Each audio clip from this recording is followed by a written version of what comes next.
Plano de fuga.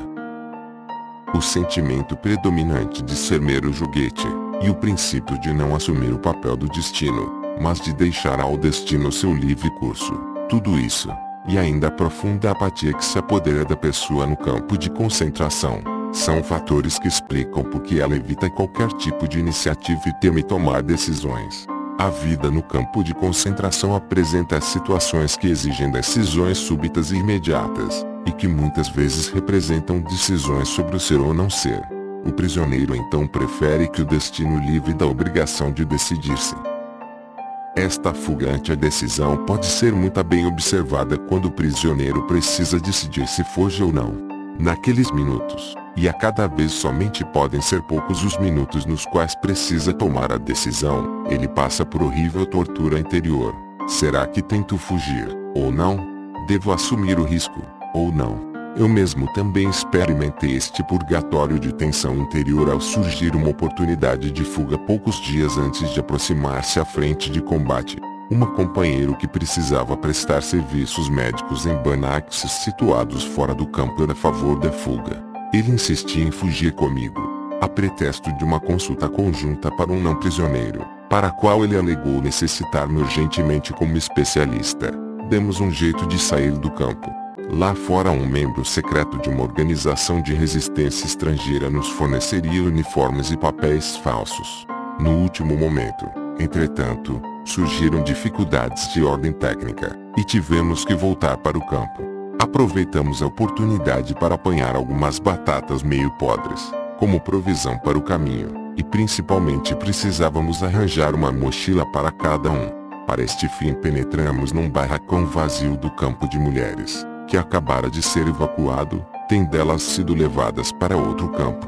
Um caos inimaginável se nos apresentou neste barracão. Estava tudo numa grande bagunça, e se podia ver claramente que muitas mulheres haviam fugido. Trapos e palha, restos estragados de comida e louça quebrada. Mas preferimos não levar nem mesmo tigelas em bom estado que, via de regra, eram consideradas objetos de alto valor no campo de concentração.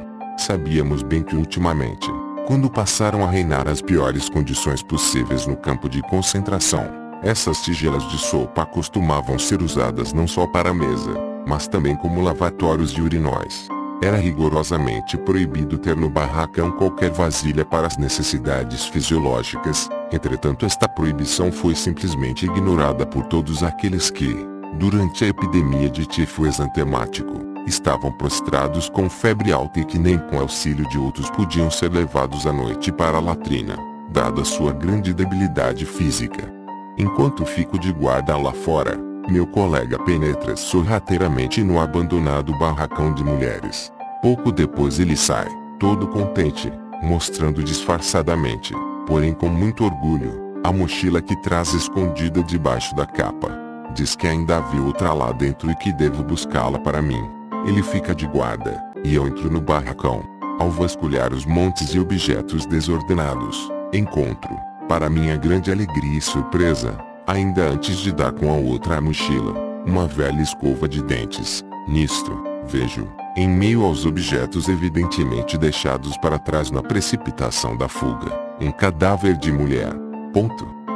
Volto apressado para o meu barracão a fim de apanhar todos os meus pertences, minha tigela de sopa, algumas luvas esfarrapadas que herdei de um paciente falecido naquele barracão de tifo exantemático, e algumas dezenas de papezinhos nos quais eu passara a reconstruir com anotações estenográficas o meu manuscrito científico perdido em Auschwitz. Às pressas ainda faço uma visitação e percorro pela última vez a ala direita e depois a esquerda de pacientes deitados sobre tábuas podres, apertados um contra o outro, de ambos os lados do corredor e no meio do barracão.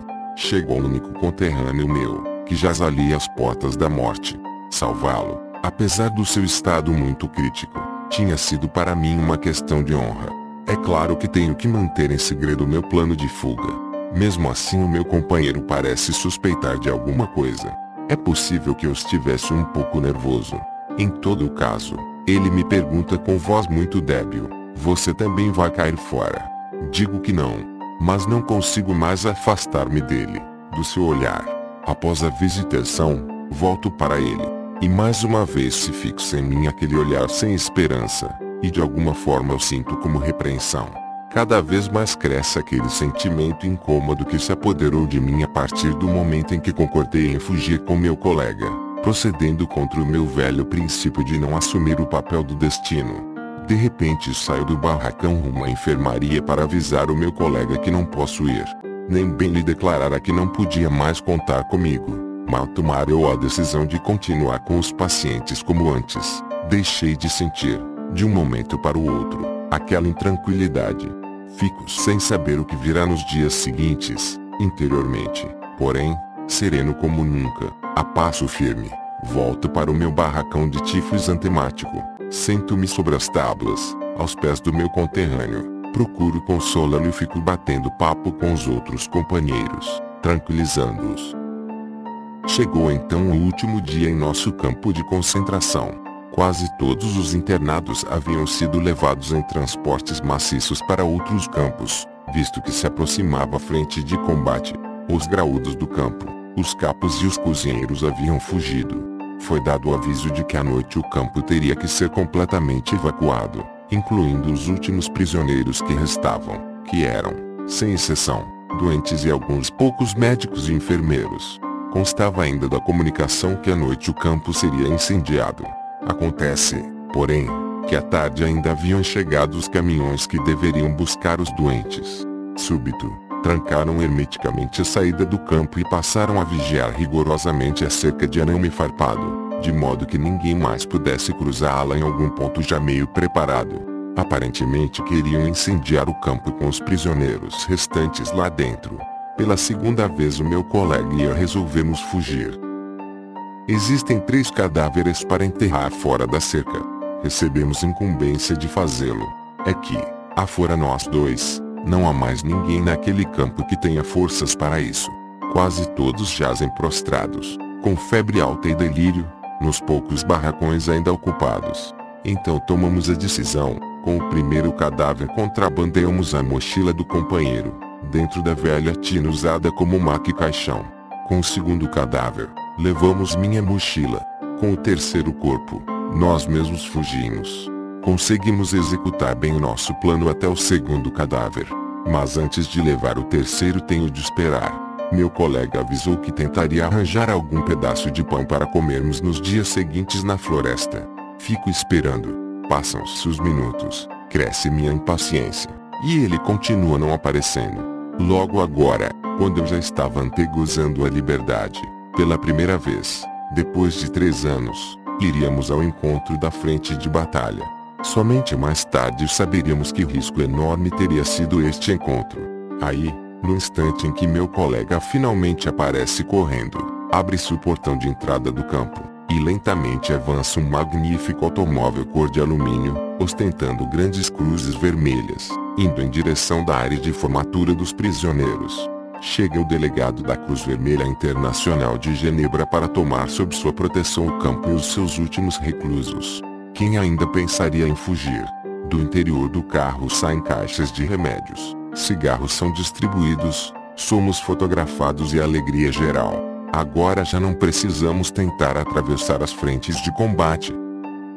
O delegado se hospeda na casa de um agricultor, próximo ao campo, pois quer estar disponível à noite, para qualquer caso. Naquele primeiro arroubo de alegria tínhamos esquecido completamente o terceiro cadáver. Agora o levamos para fora e deixamos rolar para dentro da estreita sepultura que lhe cavamos.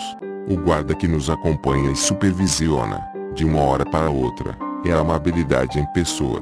Ele começa a perceber que as coisas agora podem tomar outro rumo e procura contato conosco. Em todo caso ele toma parte na breve oração que pronunciamos antes de fazer cair a terra sobre o cadáver. Após aquela nossa atenção interior e o nervosismo dos últimos dias e horas, nessa reta final em nossa corrida com a morte, as palavras com que suplicamos paz na nossa oração devem ter sido das mais ardentes que um ser humano jamais pronunciou. Assim passa este dia, o último em nosso campo, na vivência de uma liberdade interiormente antecipada. Porém a nossa expectativa falhou num ponto. Apesar de o representante da Cruz Vermelha afirmar, com base numa convenção, que o campo não poderia mais ser evacuado, E a despeito da sua presença no lugarejo próximo, à noite chegam caminhões com integrantes da SS dando a ordem de desocupar o campo imediatamente.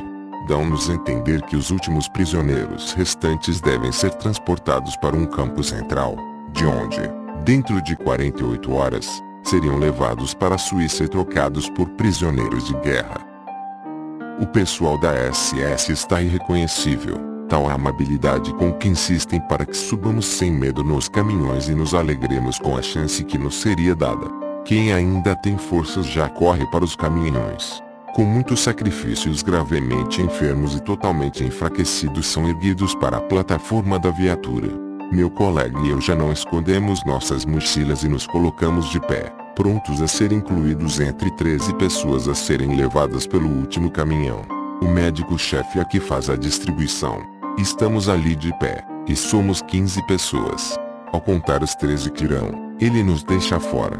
Os 13 são postos no caminho, enquanto nós dois que ficamos para trás, surpresos, decepcionados e indignados ao partir a penúltima leva, nos queixamos ao médico-chefe. Ele se desculpa alegando estar exausto e distraído. Por engano ele teria achado que ainda pensávamos em fugir.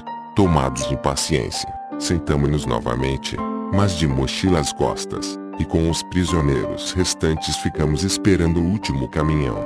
A espera é muito longa. Deitamo-nos sobre os cáteres desocupados da enfermaria, completamente desgastados que estamos pela guerra de nervos das últimas horas e dias, pelas esperanças despertadas a se alterar sucessivamente com desilusão, pelo vai-vem entre alegria imensa e tristeza mortal. Estamos prontos para a viagem, adormecemos sem trocar de roupa nem tirar os sapatos. Acordamos como o barulho de tiros de canhão e fuzil, o clarão de foguetes sinalizadores, o sibilo de balas atravessando até as paredes do barracão. O médico-chefe entra correndo e nos manda buscar cobertura no chão. Do beliche acima de mim, o companheiro pula com os sapatos em cima da minha barriga.